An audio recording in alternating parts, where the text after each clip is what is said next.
सफ़र के महीने को मनहूस समझा जाता है और इसमें बहुत से काम नहीं किए जाते। तो एक तो सफ़रुल मुज़फ़्फ़र के हवाले से बदशगुनी है और तवाहुम परस्ती लेना है। अब तवाहुम परस्ती की तारीख जो है ये बहुत ही पुरानी तारीख है और तवाहुम परस्ती से बतौर ख़ास जो है मुराद बदशगुनी ही लेना होता है। तो अब ये किसी शय को मनहूस करार देना, तो ये मनहूस करार देना या किसी शय के हवाले से बदशगुनी लेना ये बहुत ही पुराना फेल है। कुरान पाक में अल्लाह तबारक व तआला ने जहाँ मूसा अलैहिस्सलाम का तज़किरा फरमाया तो मूसा अलैहिस्सलाम के मुकाबले में फ़िरौन और उसकी कौम मूसा अलैहिस्सलाम के मुकाबले में आई। तो मूसा अलैहिस्सलाम के मुकाबले में आने की वजह से अल्लाह तबारक व तआला ने उन पर मुख्तलिफ अज़ाबात भेजे। उनमें से जो है खटमल का अज़ाब आना है, जुओं का अज़ाब आना है, मेंढकों का अज़ाब आना है। तो मुख्तलिफ किस्म के अल्लाह तबारक व तआला ने उन पर अज़ाबात भेजे। जब उन पर मुख्तलिफ किस्म के अज़ाबात आए तो उनकी कौम ने जो है फ़िरौन की कौम ने ये कहना शुरू कर दिया मूसा अलैहिस्सलाम के बारे में कि ये सब कुछ आपकी ही नहुसत है, नऊज़ बिल्लाह मिन ज़ालिक माअज़ल्लाह। तो उन्होंने मूसा अलैहिस्सलाम के बारे में ये कहना शुरू कर दिया। तो पता चला कि ये नहुसत या मनहूस करार देना या बदशगुनी लेना ये उस वक्त से चला आ रहा है, मूसा अलैहिस्सलाम के दौर से। तो आला हज़रत इमाम अहले सुन्नत इमाम अहमद रज़ा खान अलैहि रहमा इरशाद फरमाते हैं कि हकीकतन कुफर और हर गुनाह मनहूस है और नहुसत का सबब है। फरमाया कि मुसलमान के लिए कोई शय भी मनहूस नहीं है कि खारजी तौर पर गुनाह से हटकर कोई चीज मनहूस हो, ऐसा नहीं है।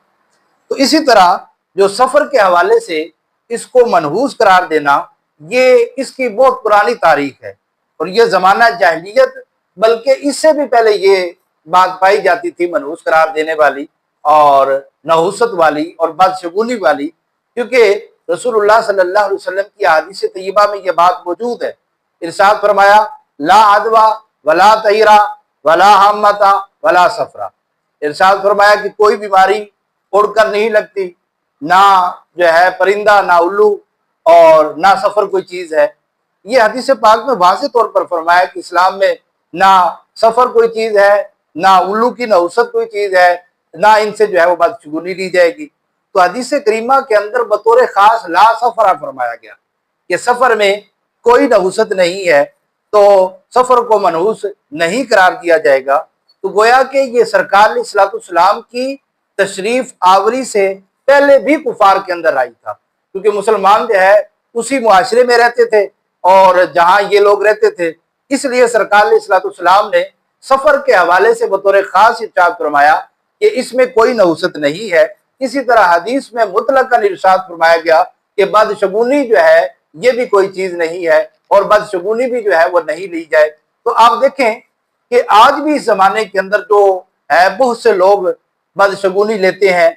अब कोई रास्ते से बिल्ली गुजरे या कोई काली जो है वो चीज गुजरे, काली बिल्ली गुजरे, काला कुत्ता गुजरे, या घर से निकले और ठोकर लग गई, तो अब वो सोचते हैं नहीं आज कोई ना कोई गड़बड़ जरूर है, आज ये मेरा काम नहीं होगा। तो उनके माइंड में ये बात चली जाती है कि लगता है जो ना बस आज मामला ठीक नहीं है, आज मेरा काम ये ठीक नहीं होगा, क्योंकि वो बदशगुनी लेना होता है। तो इस तरह वो बदशगुनी लेते थे, तो इस तरह की बदशगुनी लेने से मना फरमाया गया है। आप देखें रसूलुल्लाह सल्लल्लाहु अलैहि वसल्लम की हदीस तय्यबा में ये मफ़हूम है कि नबी करीम अलैहिस्सलाम बदशगुनी लिया करते थे, बल्कि आप नेक फाल लिया करते थे। अब नेक फाल लेने से क्या मुराद है? नेक फाल लेने से मुराद इस तरह किसी का नाम तय्यब है, अब तय्यब के अंदर जो है ये पाकीज़गी का मफ़हूम है। तो अब अगर कोई तय्यब नाम का है तो उसके बारे में कहना कि अब माशाअल्लाह पाकीज़गी पाई जाएगी, ये है नेक फाली, ये है नेक फाल लेना। तो इस तरह का मफ़हूम जिसमें अच्छे माना पाए जाएं ये इस्लाम के अंदर रवा है। नेक फाली लेना इस्लाम के अंदर रवा है, बदशगुनी लेने से इस्लाम में मना फरमाया गया।